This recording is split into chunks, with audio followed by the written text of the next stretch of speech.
একটা চাপের মধ্যে আছে বন্ধুরা, সে তোমাকে প্রচুর ভালোবেসেও যেন মানে কোথাও যেন নিজেকে অনেকটাই আটকে রেখে দিয়েছে। অনেকটাই যেন এই সম্পর্কের মধ্যে একটা হোপলেস কন্ডিশনে আছে। তোমাকে এতটা ভালোবাসছে, তোমার প্রতি আজকেও কিন্তু প্রচুর প্রচুর প্রচুর ভালোবাসা, এবং যেন তোমাকে কিছুতেই ভুলতে চেয়েও ভুলতে না পারার একটা কিন্তু এখানে পুরোপুরি কিন্তু এনার্জি আছে বন্ধুরা। দেখো, 4 অফ ওয়ান্ডস এসে গেছে, তো উনি কিন্তু তোমাকেই চাইছে। তোমার সঙ্গে হয়তো সম্পর্কে কিছু ডিস্টারবেন্স এসেছে, বাট বা তোমরা হয়তো কোনোভাবেই কন্ট্যাক্টে নেই এখন।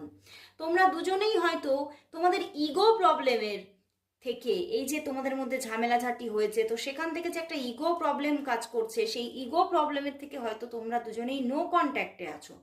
বাট এই মানুষটি তোমার তোমার থেকে নো কন্ট্যাক্টের থেকেও কিন্তু সেই তোমার কথাই বারবার বারবার